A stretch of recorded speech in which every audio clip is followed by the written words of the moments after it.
A desperate bride, abandoned and chained to a tree, finds unexpected salvation in the hands of a wanted outlaw. But when her powerful enemies come hunting them both, will their fragile connection survive the brutal test of frontier justice? A gunshot cracked through the morning stillness, sending birds fleeing from treetops. Everett Blackwood ducked behind a fallen pine, his heart hammering against his ribs. Bounty hunters.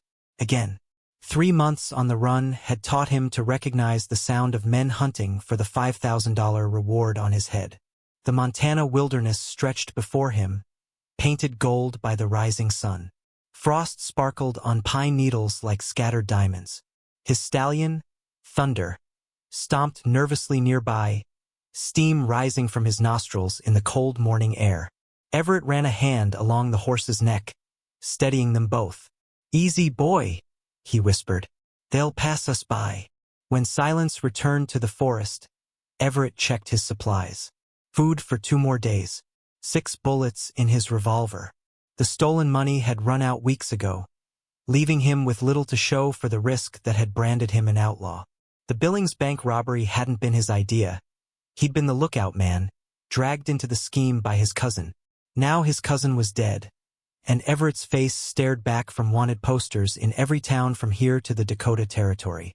A crow cawed overhead, its black wings stark against the pale blue sky. Everett tugged his worn leather coat tighter around his shoulders and mounted Thunder. If he could reach the border, maybe Canada would offer a fresh start. The forest grew denser as he pressed north, the trees closing around him like protective hands. By midday, hunger gnawed at his belly. He dismounted near a small stream, letting Thunder drink while he chewed on jerky and stale bread. That's when he heard it. A sound that didn't belong in these woods. A human voice, crying. Everett froze, jerky halfway to his mouth. He tilted his head, listening. The sound came again. A woman's voice, calling weakly for help. Common sense told him to ride away. Fast. Could be a trap set by bounty hunters. But something in that voice, raw desperation, made him hesitate. "Fool," he muttered to himself. But he was already securing Thunder to a nearby branch. Everett moved silently through the trees, following the sound. His hand rested on his revolver, ready to draw at the first sign of trouble. The crying grew louder, punctuated by the clinking of metal. Pushing through a thicket of wild raspberries, he entered a small clearing. At its center stood a massive oak tree, its branches reaching toward the sky like gnarled fingers. Chained to its trunk was a woman. Everett blinked, sure his eyes were playing tricks. But when he looked again, she was still there, dressed in a once beautiful wedding gown, now torn and dirty. Dark hair fell in tangles around her shoulders.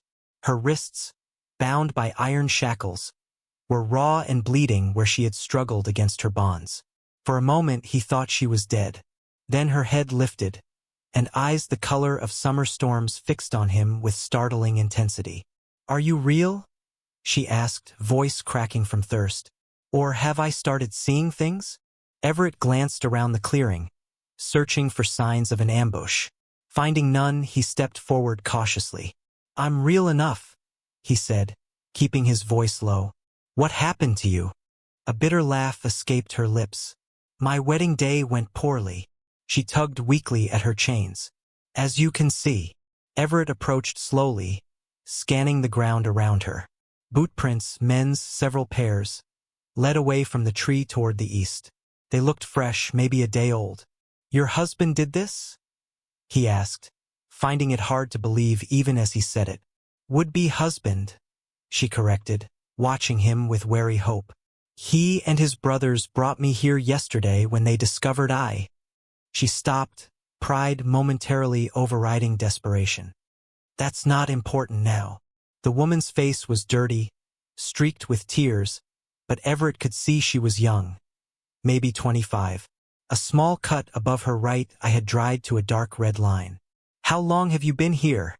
he asked, examining the chains. They were secured with a heavy padlock. "Since yesterday morning." Her lips were cracked from thirst. "They said the wolves would find me by nightfall, but I guess I wasn't tasty enough." Despite everything, Everett found himself almost smiling at her grim humor. He pulled his canteen from his belt and held it to her lips. She drank desperately, water spilling down her chin. "Thank you," she whispered when she finished. "I'm Catherine Mills." Everett nodded but didn't offer his name. Names were dangerous things for a wanted man. He studied the lock, then drew his knife from his boot. "Hold still," he instructed, working the blade into the keyhole. Minutes passed in tense silence as he manipulated the knife, feeling for the mechanism inside. Catherine watched him, hope and fear battling in her eyes. With a satisfying click, the lock sprung open. Catherine sagged forward as the chains loosened, nearly falling. Everett caught her by the shoulders, steadying her. "Can you walk?" he asked. Catherine nodded, though he didn't miss how she wobbled as she took her first step away from the tree. Her ankles were scratched and bare, shoes missing. "My camp's not far," Everett found himself saying. "We can get you food and rest before you head back to town." Catherine's face darkened. "I'm not going back to prosperity. Not ever." Something in her tone made Everett reassess the woman before him. There was more to her story, something that made returning to town more frightening than being chained to a tree in the wilderness. Before he could question her further, the distant sound of hoofbeats reached them. Catherine's eyes widened in terror. "They're coming back," she whispered. "Hide," Everett hissed, pulling Catherine behind the massive oak. 3 riders appeared at the edge of the clearing, their horses snorting clouds of steam in the cool air. The lead rider, a tall man with a thick mustache and expensive boots, dismounted first. Everett recognized the type immediately, rich, used to getting his way, dangerous when crossed. The others hung back, rifles resting across their saddles. "Catherine," the man bellowed, approaching the tree where chains now hung empty. "Catherine, you get back here." Catherine trembled against Everett, her fingers digging into his arm. "Thomas," she whispered, "and his brothers." Everett's hand moved to his gun. 3 against 1 were bad odds, but he'd faced worse. "She's gone," one of the mounted men called. "Tracks heading north." Thomas kicked the fallen chains, cursing. She couldn't have broken free herself. He scanned the tree-line, eyes narrowing. "Someone helped her." "We should head back, Thomas," the third man said. "The storm's coming in fast." Dark clouds had indeed gathered above, the promise of snow heavy in the air. Thomas spat on the ground, then stormed back to his horse. "She won't survive a night in these mountains anyway," he said, voice carrying to where Everett and Catherine hid.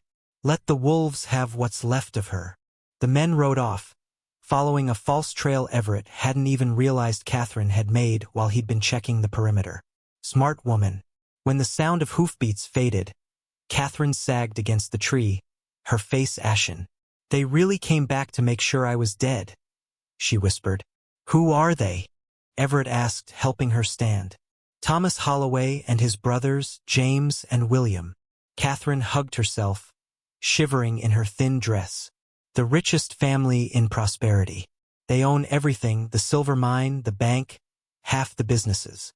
Everett shrugged off his coat and wrapped it around her shoulders. "And one of them was going to marry you?" "Thomas." Catherine's voice hardened. "I was the schoolteacher, new in town. He courted me for 6 months. Yesterday was our wedding day." Her eyes dropped to the ground. "Until he found out I couldn't give him children." "How'd he find that out?" Everett asked, then immediately regretted the personal question. "Never mind. Not my business."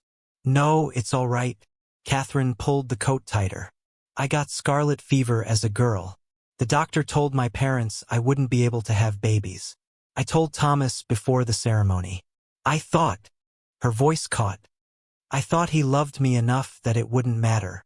Thunder rumbled overhead. Fat raindrops began to splatter on the leaves around them.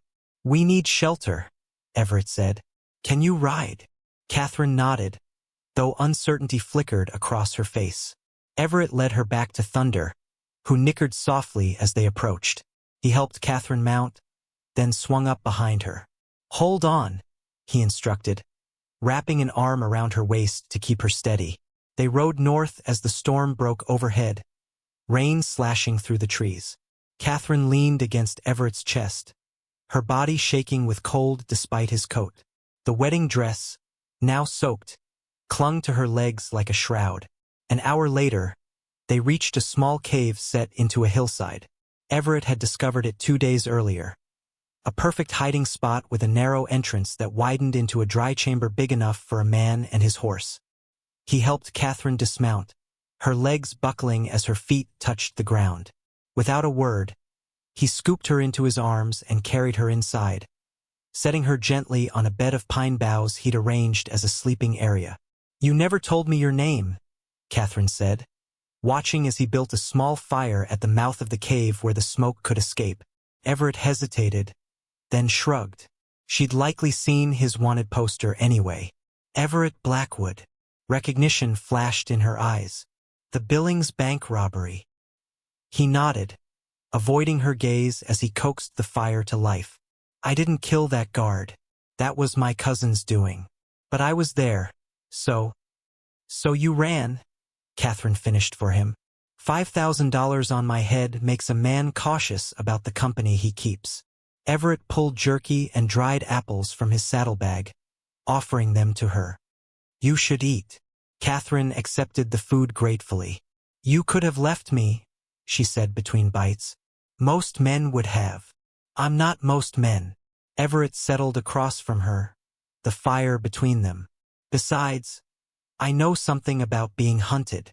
Outside, the storm raged, rain turning to sleet that rattled against the stone. Inside, warmth slowly returned to Catherine's cheeks. When she finished eating, Everett handed her his spare shirt and trousers. "They'll be too big, but they're dry."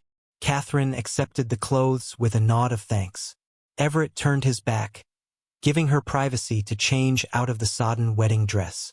When he turned back, she sat cross-legged by the fire, drowning in his clothes but looking more comfortable. The white dress lay in a heap behind her, mud-stained and torn, a symbol of broken promises. "What will you do now?" Everett asked. Catherine poked at the fire with a stick. "I can't go back to prosperity. Thomas would kill me for the shame I've brought him." She looked up, her eyes reflecting the flames. "What about you? Where are you heading? Canada, maybe, or California?" Everett stretched his legs toward the fire. "Somewhere I can start fresh." "Must be nice," Catherine said softly. "Starting over." A comfortable silence fell between them, broken only by the crackling of the fire and the storm outside. Thunder rolled overhead, and Catherine flinched. "Never liked storms," she explained, embarrassed. "My mother used to say thunder was just the angels moving furniture," Everett said, surprising himself with the childhood memory. Catherine smiled, the first real smile he'd seen from her. It transformed her face, revealing dimples in her cheeks. "My father said it was God playing 9 pins, she countered. "He loved to bowl." "Where is your family now?" Everett asked. The smile faded. "Gone. Pa died in the war. Ma lasted until I was 19. Then pneumonia took her. It's just me now." Another crack of thunder shook the cave, closer this time. Catherine jumped, then tried to hide it by reaching for her discarded wedding dress. From its pocket, she pulled a small leather-bound book. "What's that?" Everett asked. Catherine's fingers tightened around the book. "Thomas's private ledger. I took it before the wedding. I was going to surprise him by organizing his accounts." A bitter smile touched her lips. "Now it's the only thing I have to bargain with." "Bargain?" "There are things in here," Catherine tapped the book, "that Thomas wouldn't want the territorial governor to see. Bribes to officials, tax fraud, money missing from the mine payroll." Everett raised an eyebrow. "Dangerous knowledge." "Dangerous man," Catherine countered. "But now I have leverage." The storm outside intensified, wind howling around the cave entrance. Catherine shivered despite the fire's warmth. Everett moved closer, offering his blanket as additional covering. "Get some rest," he said. "We'll figure out our next move in the morning." Catherine wrapped the blanket around herself, exhaustion finally overtaking fear. "Why are you helping me?" she asked, voice heavy with approaching sleep.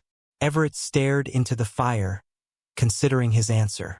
"Let's just say I know what it's like when people decide your worth before knowing your story."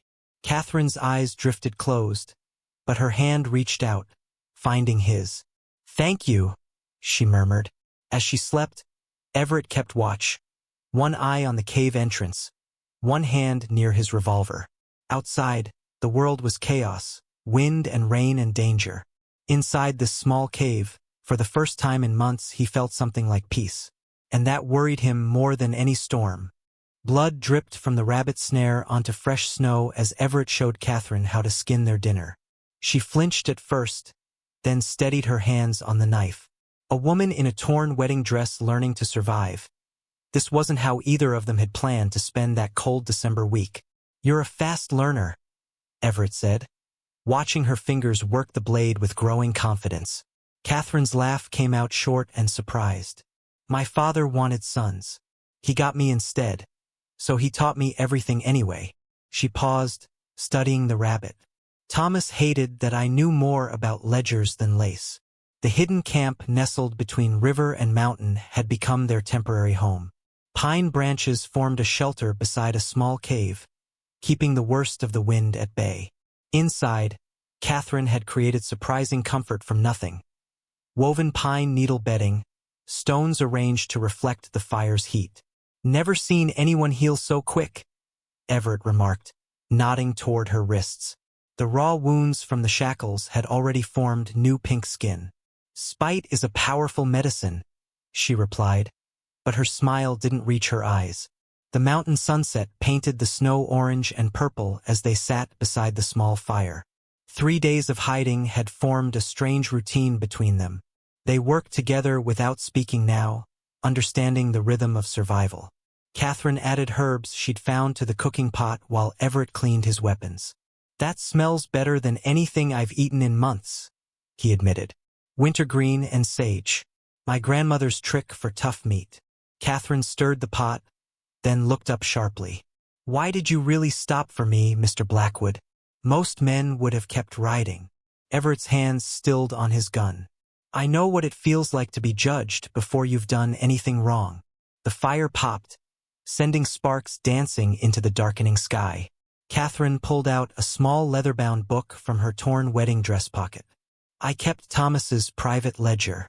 Every bribe, every stolen claim, every worker cheated of wages." Her voice dropped lower. "Even the money he paid Marshall Hines to look the other way when miners died in that cave-in last spring." Everett whistled low. "That's why he chained you up. You knew too much. He caught me copying figures the night before our wedding. Said no wife of his would question his business." Catherine's fingers traced the book's worn cover. "He wanted to kill me, but his brother convinced him this would be worse. Leaving me to die slowly, disgraced, where no one would find me." The look that passed between them held something new. Not just shared danger, but shared purpose. "We could use that book," Everett said slowly. "The circuit judge comes through these parts every few months. With evidence like that." Catherine's eyes widened. "You'd help me bring him down? Even with bounty hunters after you?" "Maybe it's time I stopped running." They ate in thoughtful silence, possibilities unfolding between them like a map to a new future. The rabbit stew warmed their bellies as Catherine told Everett about prosperity. The mining town's layout, who might help them, who couldn't be trusted. Night fell fully around their camp. Stars appeared in the gaps between pine branches, bright points in the darkness. Catherine unwrapped a small bundle from her pocket. 3 sugar cubes, somehow preserved through her ordeal. "Saved these from the wedding prep," she explained, offering one to Everett. "Seems like a good time for something sweet." The sugar melted on Everett's tongue, a sharp contrast to the harsh life he'd been living. Something tight in his chest loosened slightly. "Tell me about being an outlaw?" Catherine asked, her face softened by firelight. "Is it like the dime novels say?" Everett snorted. "Nothing glamorous about sleeping in the dirt and looking over your shoulder every minute." He hesitated, then added, "I didn't start out aiming to be wanted. first time was just trying to feed my sister after our farm failed. And where is she now? Married to a shopkeeper in Oregon. She thinks I'm dead. Safer that way. Catherine reached across the fire and touched his hand, her fingers warm against his. Everyone deserves a second chance, Mr. Blackwood. The moment hung between them, fragile as a spider's web glinting with dew. Then Everett's horse gave a sharp whinny from where it was tied. Both of them froze. Everett moved first, dumping snow on the fire in one swift motion. The hiss of steam and sudden darkness made Catherine gasp. He grabbed her arm, pulling her into the shadows of the pines. "Don't move," he whispered, his breath warm against her ear. Through the trees came the yellow glow of lanterns. Men's voices carried in the cold air, along with the distinctive baying of tracking hounds. "They've found us," Catherine breathed, clutching the ledger to her chest. Everett's face was grim in the faint moonlight filtering through the branches. "Not Holloways, bounty hunters, and they're getting closer." Blood smeared across floorboards as Catherine dragged Everett into the abandoned trapper's cabin. The bullet had only grazed his shoulder, but the wound bled freely, leaving a trail in the mud outside. Thunder cracked overhead, rain pouring down so hard it might wash away their tracks. If luck was on their side. "Hold still," Catherine ordered, tearing strips from her already tattered wedding dress. Her fingers trembled slightly as she pressed cloth against the wound. Everett gritted his teeth, face gone pale beneath his tan. "How'd you know about this place?"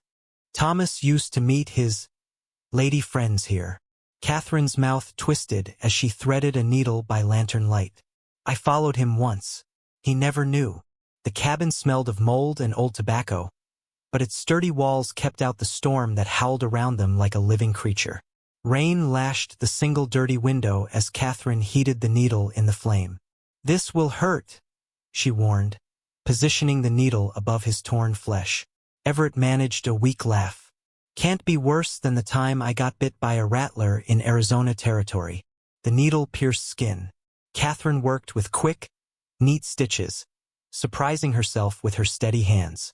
Outside, lightning split the sky, briefly illuminating the barren cabin interior. A broken chair, a rusted stove, a small table missing one leg. "Why'd you shoot at them?" she asked as she tied off the thread. "We could have hidden. Those weren't ordinary bounty hunters." Everett winced as she dabbed whiskey on the wound. "I recognized Jenkins by his eye patch. He doesn't take men alive. Too much hassle for less money." Catherine shivered, remembering the men's hard faces in the lantern light before they fled. "Will they follow us here?" "Not till the storm passes." Everett tested his shoulder, grimacing. "We've got a few hours at most." Catherine built a small fire in the stove, careful to keep it low so smoke wouldn't give away their position.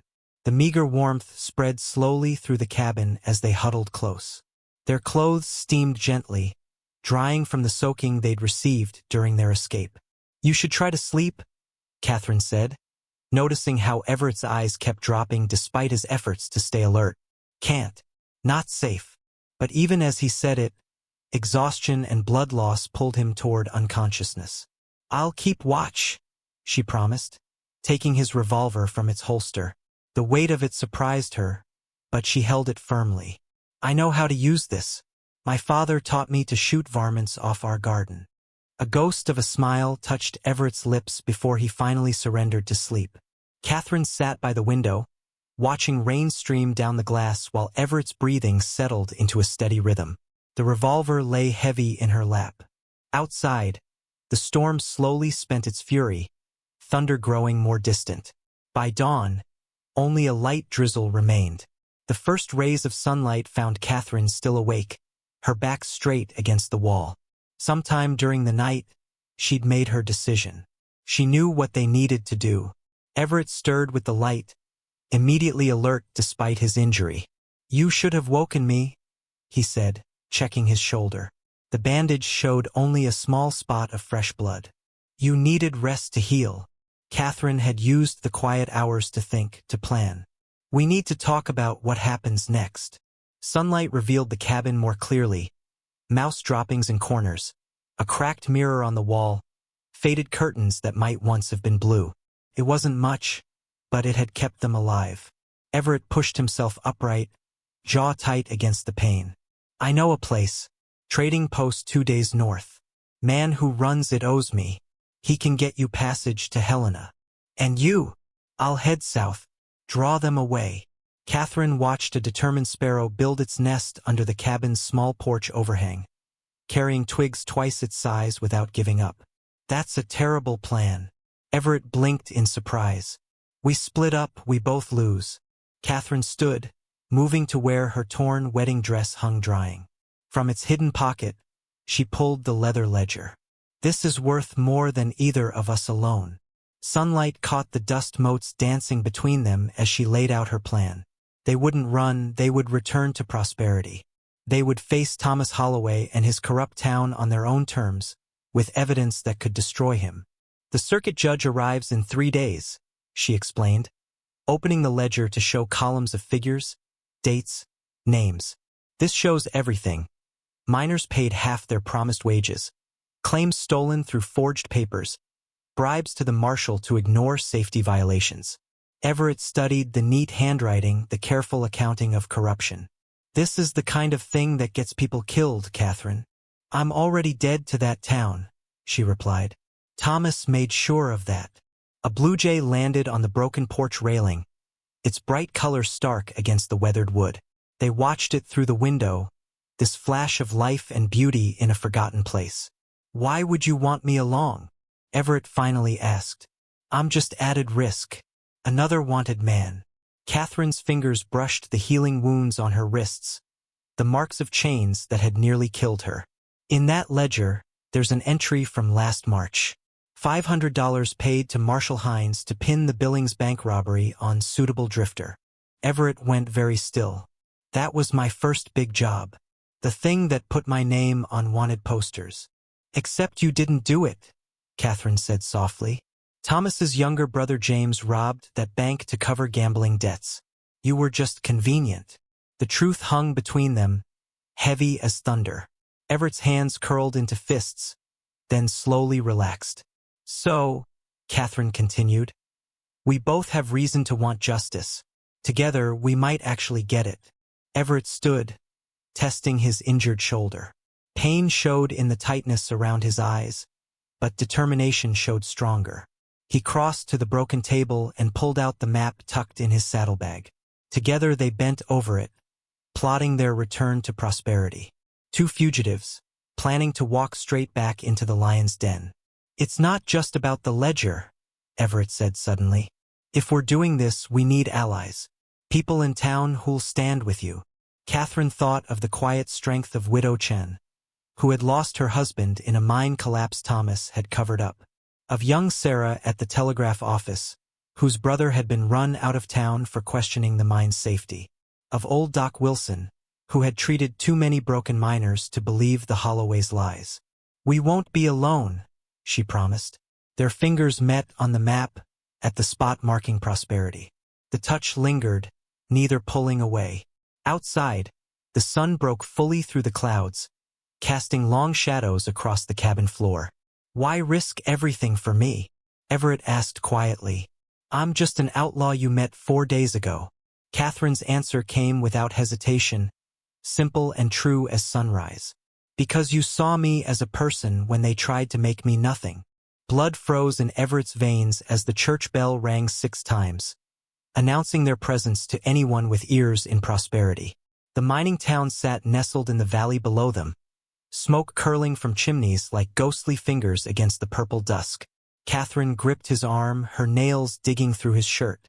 Someone's watching us, she whispered, nodding toward a boy perched on a fence, mouth hanging open at the sight of them. Before Everett could react, the child vanished down an alley. The clock was ticking now. Keep your head down, Everett muttered, adjusting his hat to shadow his face. His fingers twitched for his gun, but it lay hidden in Catherine's satchel, a necessary risk for their dangerous plan. They rode double on his tired horse, Catherine wearing simple clothes borrowed from a kind farmer's wife they'd met yesterday. Main Street stretched before them like the belly of a sleeping snake. On either side stood the bones of prosperity. The general store, the saloon, the bank, all owned by Thomas Holloway's family. Men in dusty work clothes stumbled from the mine at the end of their shift, faces black with coal dust, shoulders bent with exhaustion. A woman hurried past with a basket of laundry, freezing mid-step when she spotted Catherine. "Mary Winters," Catherine whispered, turning her face away. "She works for Thomas's mother." The woman dropped her basket, dirty clothes spilling onto the muddy street, as she ran toward the large house on the hill. "We've got an hour, maybe less," Everett calculated, spurring the horse faster. They took a narrow path behind the row of buildings, avoiding the curious stares of townspeople. Music spilled from the saloon, a piano playing a wobbly version of Buffalo Gals, covering the sound of their approach to a modest boarding house tucked behind a stand of aspen trees. "Widow Chun lives here," Catherine explained, sliding from the horse with a wince. The marks on her wrists still showed angry red beneath her sleeves. "Her husband died in the mine collapse last year. Thomas refused to pay what he owed her, claimed it was Chinese carelessness that caused the accident." The soft glow of lamplight beckoned from a back window. Catherine rapped her knuckles against it in a pattern, 3 quick taps, pause, 2 more. The curtain twitched, revealing the worried face of a middle-aged woman with streaks of gray in her dark hair. "Holy Mother of—" Mrs. Chen gasped, quickly unlatching the window. "Inside now. Both of you." They scrambled through, Everett helping Catherine before following. The small kitchen smelled of ginger and garlic, a pot of soup simmering on the cast-iron stove. Mrs. Chun bolted the window and pulled the curtains tight before turning to stare at Catherine. "The whole town thinks you stole silver spoons and ran away," she said, her accent thickening with emotion. "Thomas has been drinking for days, breaking things, threatening anyone who mentions your name." Catherine's smile held no humor. "And yet here I am, back from the dead with proof of his crimes." She patted the satchel where the ledger hid among their few belongings. Mrs. Chun crossed herself, though Everett noticed the small Buddha statue on her shelf. "You bring storm to calm waters. Why come back at all?" Catherine glanced at Everett, something unspoken passing between them. "Because sometimes the only way forward is through fire." The widow sighed, resigned. "You need food, rest. I have room upstairs where mine workers sometimes stay. No one will look there." As they followed her up a narrow staircase, Everett felt the weight of eyes from every window in town. News would spread faster than wildfire. The rejected bride had returned, and she wasn't alone. The room under the eaves was small but clean, with 2 narrow cots and a washstand. Mrs. Chun brought them bowls of fragrant soup and fresh bread before leaving them to rest, promising to wake them if trouble came. Catherine spread the ledger on the bed between them, its pages filled with Thomas's neat handwriting. "Every bribe, every cheated miner, every shipment of faulty equipment," she explained, pointing to entries that made Everett's jaw tighten. "He even paid off the former marshal to look the other way when 3 men died in the North Shaft." "And the new marshal?" Everett asked, dipping bread into his soup. Catherine's face darkened. "Thomas's cousin. Just as corrupt, twice as mean." They spent hours refining their plan in whispers. The circuit judge would arrive in 2 days for the monthly court session. Catherine would approach him with the ledger and her testimony, while Everett remained hidden, ready to step in if needed. "And after?" Everett asked, the question hanging between them like smoke. Catherine looked down at her hands, still bearing the marks of her chains. "I hadn't thought that far ahead." "Liar," he said softly, no heat in the word. A small smile touched her lips. "Perhaps we both deserve fresh starts." Sleep came in fitful bursts, Everett jerking awake at every creak of the old house. Past midnight, he stood at the window, watching the empty street. Catherine's breathing had finally evened into the rhythm of deep slumber. In sleep, the worry lines between her brows relaxed, making her look younger. He wondered what dreams visited her. Nightmares of chains, or hopes of freedom? A flicker of torchlight on the street below snapped him to alertness. 3 men approached the boarding house, moving with the confidence of those who feared no law. Everett recognized Thomas Holloway from Catherine's descriptions. Tall, broad-shouldered, with a shock of red hair visible even in the dim light. His brothers flanked him like matching bookends, each carrying a rifle.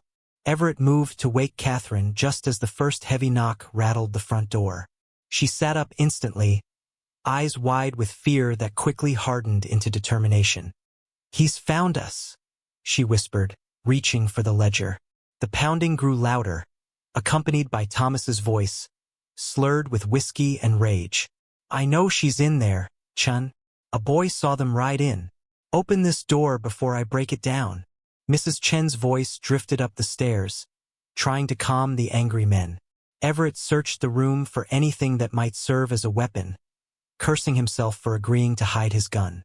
Catherine gripped his hands, her forehead pressing against his. "Whatever happens, we stick to the plan. The judge is our only chance." The splintering crash of the front door giving way echoed through the house.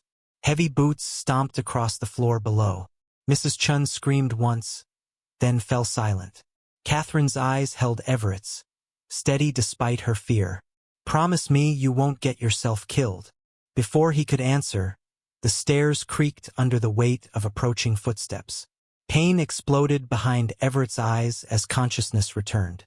Iron bars swam into focus, then the dirt floor beneath him.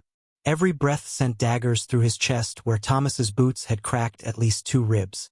The Prosperity jail cell stank of sour whiskey, old sweat, and the copper tang of his own blood. "Finally awake, are you?" Everett squinted at the marshal, Thomas's cousin Billy, who lounged behind a desk with his feet propped up.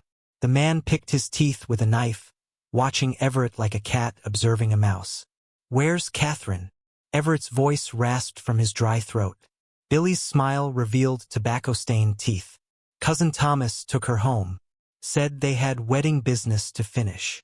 Fury gave Everett strength to pull himself up, ignoring the stabbing pain in his side.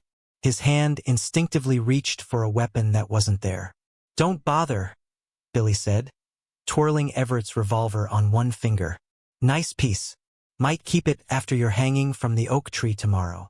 Outside, the afternoon sun cast long shadows through the barred window. Distant sounds of the mine, pickaxes striking stone, men calling to each other, told Everett life in Prosperity continued despite the drama unfolding. "Circuit judge arrives tomorrow morning," Billy continued, enjoying his captive audience. "Not that it'll matter for you, Blackwood. Your reward poster says dead or alive, and dead's a sight less paperwork." Everett's mind raced, calculating options. Catherine's screams still echoed in his memory from when Thomas's brothers dragged her from Mrs. Chen's house. The widow had fought bravely, earning a bloody nose for her trouble. A sharp pain in his left boot reminded Everett of the small knife hidden in the sole, overlooked in the hasty search before they threw him in the cell. If he could reach it without Billy noticing. Voices outside caught their attention, angry shouts growing louder. A woman's voice rose above the others, familiar and defiant. "What in tarnation?" Billy muttered, moving to the window. Everett slumped against the wall, using the movement to slide his hand toward his boot. His fingers had just touched the hidden compartment when Billy whirled around, eyes wide. "Your lady friend's causing a ruckus," he said, grabbing his hat. "Got half the town gathered round her like she's preaching the gospel." Hope flared in Everett's chest. Catherine was alive and fighting back. "This ain't over, Outlaw," Billy warned, checking his gun before heading for the door. "Don't get comfortable." The moment the lock clicked, Everett pried the knife free and attacked the cell's rusty lock. Years of opening things that didn't belong to him guided his hands.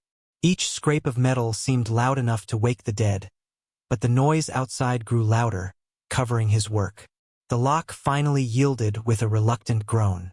Everett pushed the cell door open, half expecting to meet Billy's gun. Instead, he found Mrs. Chun standing in the doorway, her left eye swollen shut but a triumphant smile on her face. "Took you long enough," she said, thrusting his gun belt into his hands. "Catherine's buying time, but Thomas has been drinking since yesterday. He's dangerous." Everett buckled the belt with shaking hands. "How bad is she hurt?" Mrs. Chen's good eye hardened. Bad enough to make half the women in town stand with her. Thomas thinks he owns everything that breathes in prosperity. Today he learns different. They slipped out the back, Everett biting back groans as each step jarred his injured ribs. The town's single street had become a stage for confrontation. Nearly every resident gathered in a circle around the drama unfolding before the general store. Catherine stood on the store's wooden steps, her dress torn and dirty but her spine straight as a poker. Purple bruises marked her face and throat, yet her voice rang clear as she held up a familiar leather book. $7 paid to silence Widow Parker when her husband died from bad air in the South Tunnel. She read, her finger tracing the neat writing. $15 to Marshall Sanders to report the death as natural causes. Thomas Holloway loomed before her, his face flushed with whiskey and rage. His brothers flanked him, their expressions a mixture of embarrassment and anger. The crowd murmured, minors exchanging knowing glances as Catherine continued reading Thomas's secret accounts. $20 to the county clerk to falsify safety reports, she called out, her voice carrying to every corner of the gathering. 30 pieces of silver to Judge Wilson to rule against the miners' families seeking compensation. Enough, Thomas bellowed, his hand shooting out to grab the ledger. You lying witch. Making up stories won't save you from what's coming.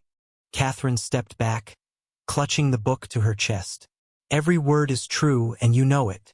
Your handwriting, your accounts, your shame laid bare for all to see. The crowd shifted uneasily. Miners removed their caps. Women clutched each other's hands. Years of suspicion crystallized into certainty as Catherine's words confirmed what many had long suspected.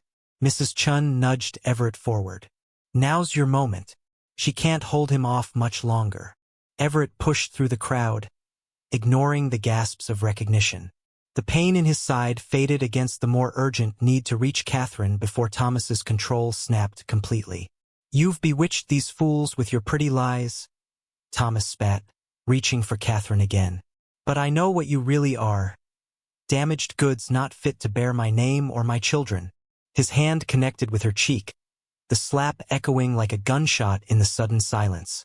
Catherine staggered but didn't fall, blood beading at the corner of her mouth. You lying whore, Thomas growled, lunging for the book again.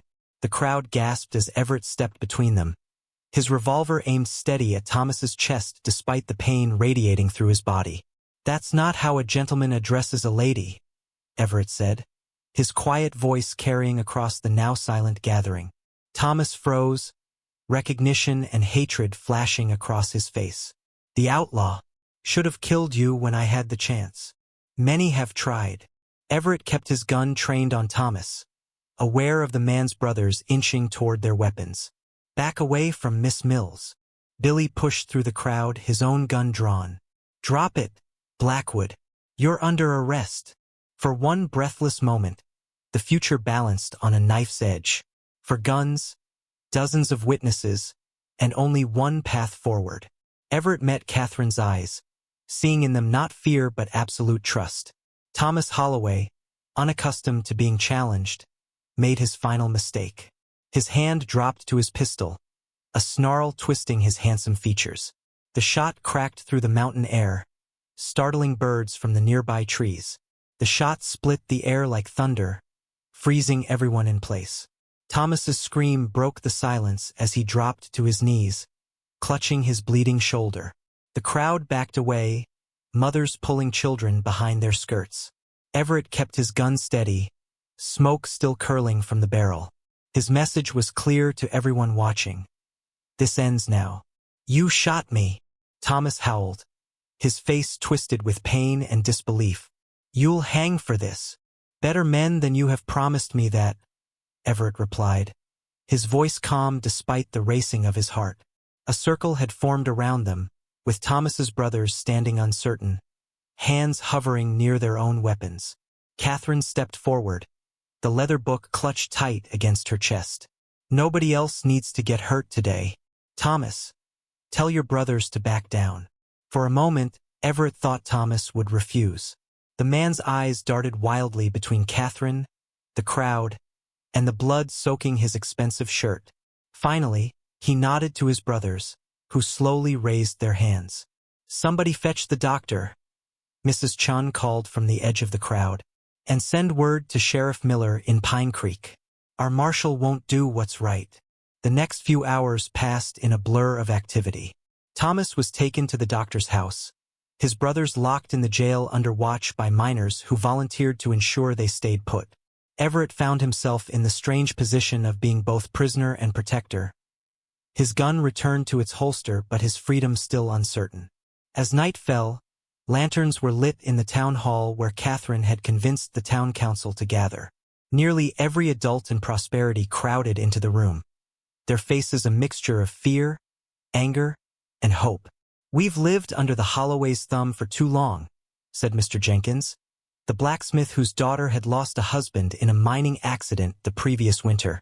"They've made us afraid to speak the truth." Catherine stood at the front of the room, her bruised face visible to all. "I was punished for not being what Thomas wanted.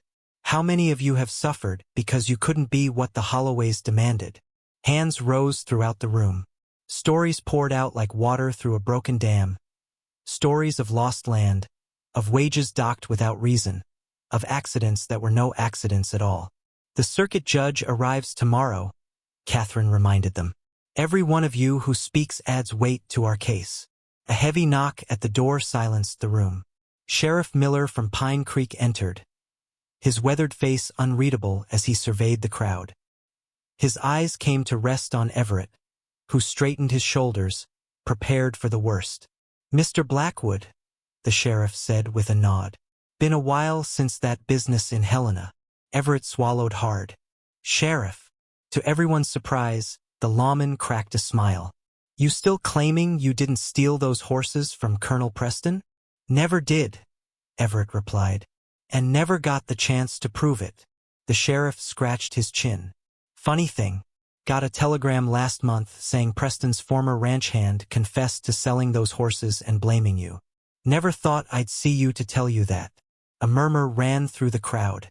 Catherine moved to Everett's side, her hand finding his in the shadows between them.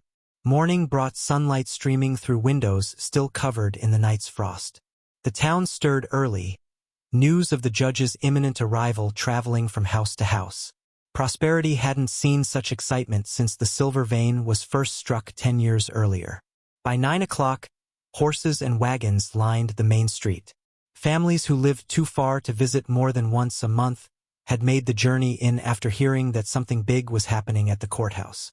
"Never seen so many folks in town," the baker commented as he handed out free rolls to children waiting with their parents. The courthouse, a simple two-story building that doubled as the town hall, had been swept and dusted for the occasion. Fresh flowers from Mrs. Chen's garden adorned the judge's bench.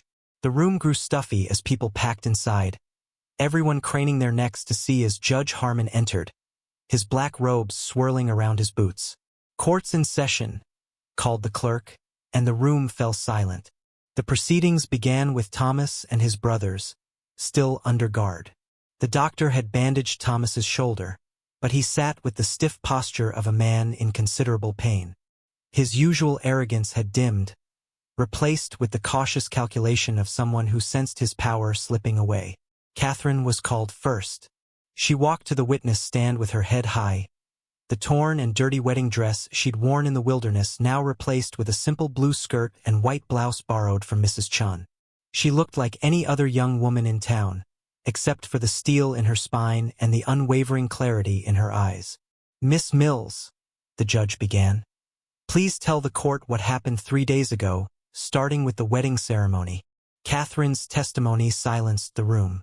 She spoke plainly, without tears or dramatics, describing her discovery of her infertility, Thomas's rage, and the humiliation of being chained to a tree in her wedding dress and abandoned in the wilderness. "And this man," the judge gestured to Everett, "came to your aid?" "He did, Your Honor. Without Mr. Blackwood, I would have died there." The judge nodded thoughtfully. "And this ledger? How did it come into your possession?" Catherine explained her role as bookkeeper for the Holloway mining operation. "I knew what was happening was wrong, but I thought perhaps as Thomas's wife I might influence him toward fairness." When that hope died, I took the ledger as proof. Hours passed as witness after witness came forward. Miners spoke of unsafe conditions. Shopkeepers admitted to being forced to extend credit to the Holloways while denying it to others. And Mrs. Chun described how her late husband's rightful claim to land had been stolen through forged documents. By late afternoon, Judge Harmon's expression had grown increasingly grim. "I've heard enough," he declared, silencing the room. "Thomas Holloway, James Holloway, and Samuel Holloway, you stand accused of numerous crimes against the people of this county." The judge listed the charges: fraud, intimidation, assault, false imprisonment, and more. With each charge, Thomas's face grew paler. "Your Honor," Thomas's lawyer interrupted, "my clients are pillars of this community. Without them, the mine would close. The town would die." "Perhaps," the judge replied, "but justice must be served regardless of a man's position. The evidence is clear. I'm remanding all 3 Holloway brothers to custody pending formal trial in Helena." A collective gasp swept through the room, followed by murmurs that grew into a steady hum of conversation. The judge banged his gavel for silence. "Now, as to the matter of Mr. Blackwood." Everett stood, his hat in his hands. This was the moment he had been dreading since agreeing to return to town with Catherine. Despite Sheriff Miller's news about the horse theft, there were other charges, other posters with his face. "Your Honor," he began, "I won't deny I've been on the wrong side of the law." "Sit down, Mr. Blackwood," the judge said, not unkindly. "I haven't asked for your confession yet." Catherine rose from her seat. "Your Honor, if I may speak on Mr. Blackwood's behalf?" The judge nodded, and Catherine moved to stand beside Everett. "This man saved my life when he had every reason to ride away. He risked his freedom to help me seek justice. And we've learned that at least one of the charges against him was false. But not all," the judge noted. "No," Catherine agreed, "but I believe in second chances, Your Honor. With the Holloways removed, this town needs leadership.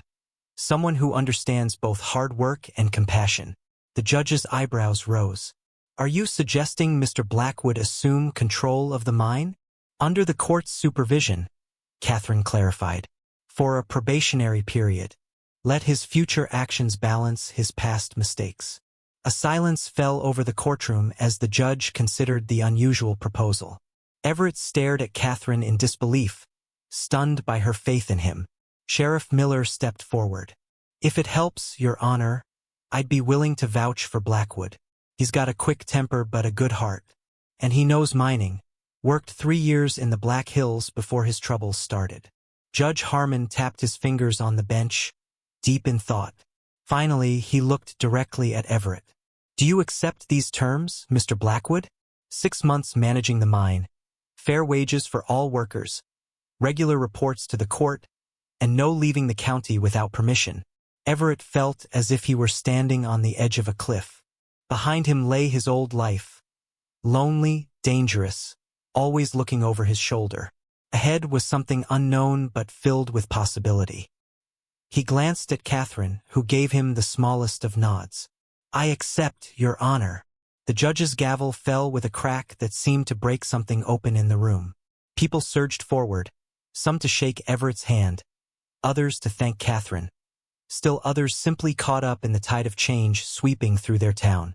As the crowd dispersed, Everett found Catherine standing by the courthouse window, watching the setting sun turn the mountains to gold. Words failed him as he tried to express his gratitude. Catherine turned to him with a gentle smile. "You gave me back my freedom, Everett. I thought it only fair to offer you the same." In that moment, with the last light of day painting Catherine's face in soft gold, Everett realized that the chains that had bound him weren't just the wanted posters or the fear of capture. They were his belief that he could never be more than what others had decided he was. Looking into Catherine's eyes, he saw himself reflected not as an outlaw, but as a man worthy of trust, of purpose, of a second chance. For the first time in years, Everett Blackwood felt the weight of the past lift from his shoulders, replaced by the unfamiliar but welcome burden of hope. The first snow fell early that year, dusting prosperity with white powder that crunched under boots and turned breath to silver clouds. Miners hurried past the schoolhouse, calling greetings to the children playing in the yard during their lunch break. Inside, Catherine Mills stood at the blackboard, chalk dust powdering her sleeves as she explained fractions to the older students. "Miss Mills, someone's coming," little Emma Jenkins called from her desk by the window. The girl's excitement made the other children rush to look, pressing noses against the cold glass. Catherine's heart quickened as she spotted the familiar silhouette on horseback. "Back to your seats, everyone. We still have division to master before the bell." The children groaned but obeyed, though their attention remained divided between their slates and occasional glances toward the window. Catherine understood their distraction.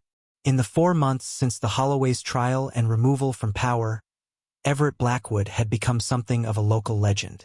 When the school day ended and the children scattered homeward through the snow, Catherine found Everett waiting, holding the reins of his horse and a second mount, a pretty chestnut mare she hadn't seen before. "Thought you might join me for a ride," he said by way of greeting, his hat already in his hands despite the cold.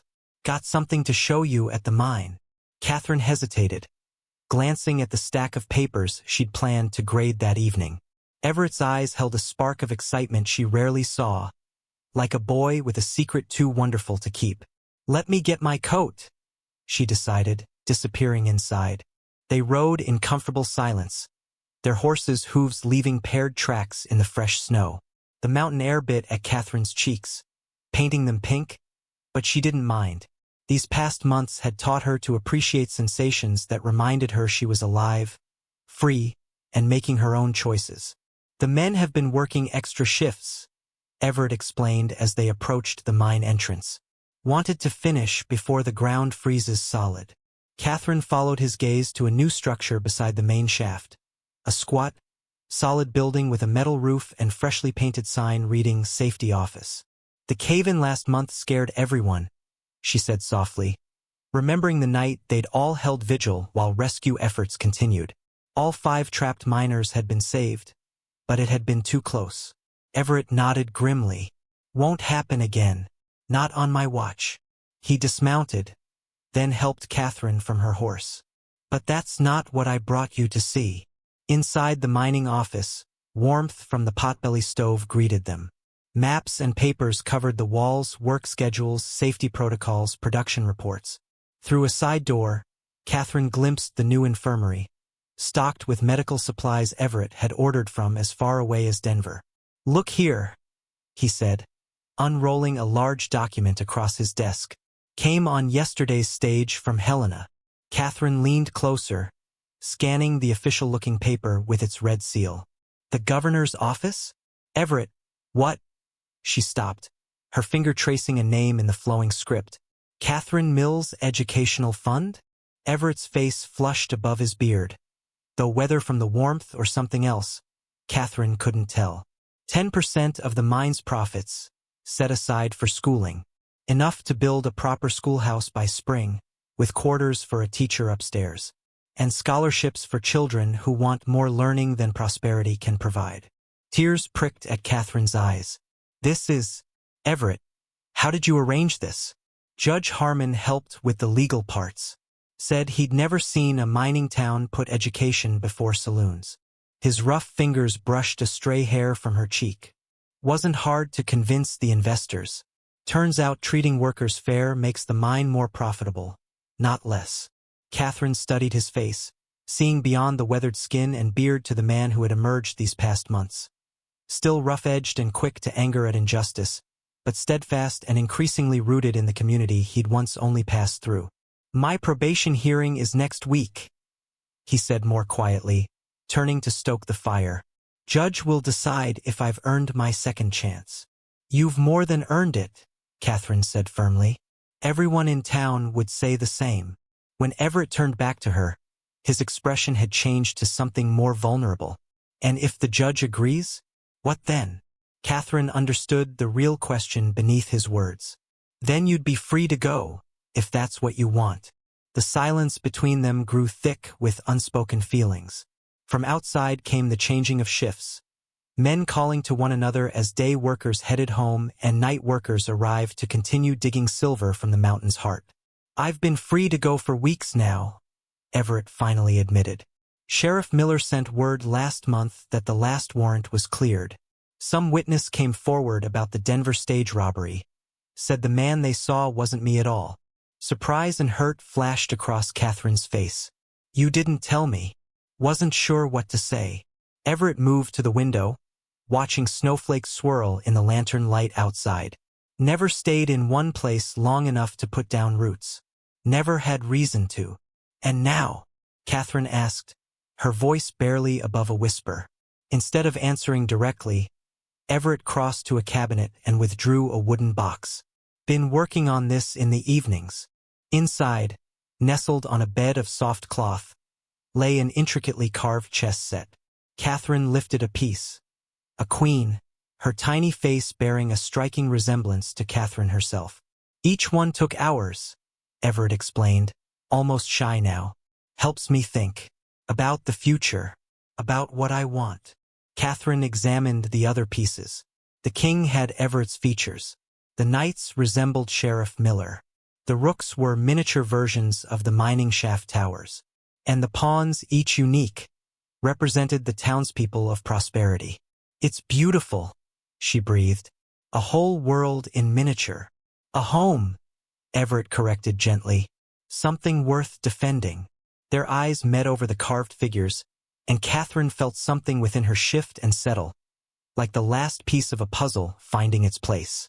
This man who had once been a stranger, who had cut her free from chains both physical and invisible, was offering something neither of them had dared hope for, a shared future. "I got a letter," she said suddenly, setting down the chess piece. "From St. Louis University. They're seeking someone to establish a women's school of mathematics." Everett's face fell, though he tried to hide it. "Quite an honor." "It is," Catherine agreed.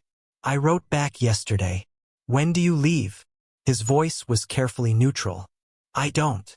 She moved closer to him, close enough to see the confusion in his eyes. "I told them I've already started important educational work here. That Prosperity needs me." Understanding dawned slowly on Everett's face. "Catherine, I'd never ask you to give up an opportunity like that. Not for..." "For what?" she challenged gently. "For a small mountain town? For work that matters? For..." She hesitated, then gathered her courage. "For someone I've come to care for deeply." Outside, the mine whistle blew, signaling the end of a shift. Inside, time seemed suspended as Everett slowly raised a hand to Catherine's cheek. "When I found you chained to that tree," he said, his voice rough with emotion, "I thought I was saving you. Never occurred to me you might be saving me right back." The first kiss they shared was gentle, tentative, a question and an answer both. When they separated, Catherine smiled up at him. "So you're staying too?" "Looks like. Got a mine to run. A town to help rebuild." His eyes crinkled at the corners. "A schoolteacher to court properly if she's willing." Christmas came to Prosperity with a festive spirit the town hadn't seen in years. Everett, officially cleared of all charges and now the legitimate manager of the Silver Bell Mine, had ordered glass ornaments all the way from New York for the massive pine tree erected in the town square. Children hung paper chains and popcorn strings, while adults gathered around bonfires, sharing mulled cider and stories. Catherine moved among the townspeople, no longer the rejected bride but Miss Mills the teacher, respected and welcomed. She caught Mrs. Chen's knowing smile as Everett approached, carrying 2 cups of steaming cider. "Speech!" someone called as Everett joined Catherine. Others took up the cry until Everett reluctantly climbed onto a wooden crate, pulling Catherine up beside him. "Not much for talking," he began awkwardly. "Rather let actions speak." "Then tell us about the new hospital wing," shouted a miner from the back. "And the railroad spur." Everett's face reddened above his beard. "Just good business. Healthy workers dig more silver. Railroad brings better prices for the ore." "And the lending library?" Mrs. Chun called with a mischievous grin. "Is that good business too?" Laughter rippled through the crowd. Catherine squeezed Everett's hand. feeling his embarrassment at being the center of attention. "What my friend means to say," she interjected, saving him, "is that prosperity is becoming more than just a name for our town. It's becoming our reality. And it belongs to all of us." Cheers erupted, followed by the raising of cups and glasses. In the glow of lanterns and firelight, Catherine looked out at faces that had become familiar and dear. Mr. Jenkins and his daughter Emma, Sheriff Miller, who now visited monthly from Pine Creek, Mrs. Chun, whose boarding house had expanded to include a Chinese restaurant that drew visitors from 3 counties away. Later, as the celebration continued and snow began to fall again, Everett led Catherine away from the crowd toward the old oak tree at the edge of town. The same tree where Thomas had once left her chained. The path there no longer filled her with dread, but with a bittersweet recognition of how far she had come. "Wasn't sure if you'd want to come here," Everett admitted as they reached the massive trunk. "Could have picked somewhere else." Catherine shook her head, her breath clouding in the cold air. "No, this is right. This is where our story began." From his pocket, Everett withdrew a small carved figure, the oak tree he had shown her months earlier with its broken chains. Now, however, he had added to it. 2 tiny figures stood beside the tree, a man and a woman hand in hand. "Been thinking about worth," he said quietly, his eyes never leaving her face. "How we measure it. How others try to measure it for us." Catherine nodded, thinking of Thomas's cruel dismissal when he learned she couldn't bear children, of how she had once believed her value lay in becoming someone's wife, someone's mother. "When I was on the run," Everett continued, "my worth was the price on those wanted posters. Nothing more. And now," Catherine prompted gently, "now I know better." He took both her hands in his. "A person's worth isn't in what they can give others. It's in who they choose to be, even when the choice is hard." From his other pocket, he produced a simple gold band, not a fancy engagement ring, but something more meaningful. Catherine recognized it instantly as the ring she had once carried from her father. The blacksmith's ring meant to remind her never to give her worth away again. "I had it sized smaller," Everett explained. "Added something inside." Catherine held it to the moonlight, reading the inscription, "Chosen, not chained." Tears spilled onto her cheeks as Everett knelt in the snow. "Catherine Mills, I'm not asking you to be mine. I'm asking if I can be yours. If we can choose each other, freely, as equals." Her answer came without hesitation, as natural as breathing. "Yes." As they walked back toward the celebration, arm in arm, Catherine looked up at the stars scattered across the Montana sky like silver dust on black velvet. 6 months ago, abandoned and chained, she had thought her life over. Instead, it had only been beginning. "Strange how things work out," she mused. "If Thomas hadn't rejected me, if I hadn't been running from the law," Everett added, "we might never have found each other." In the distance, the town of Prosperity glowed with warmth and light, a beacon in the wilderness. Children's laughter floated on the night air as snowflakes danced around them. "Sometimes," Everett said as they rejoined their friends and neighbors, "the worst day of your life turns out to be the first day of a better one." Catherine smiled up at him, this unlikely savior who had himself been saved. "And sometimes, being chained to a tree leads to the ultimate freedom." The story of the outlaw and the rejected bride would be told in Prosperity for generations to come. How 2 broken people found wholeness together, how chains became choices, how worth was discovered rather than assigned. But for Catherine and Everett, wrapped in the simple joy of having found each other, the best part of their story wasn't the dramatic rescue or the triumph over the Holloways. It was this, the quiet, daily choice to see the best in each other, to build something lasting from the ruins of what had been destroyed, and to recognize that sometimes, the heart's true home is found on the path we never planned to take.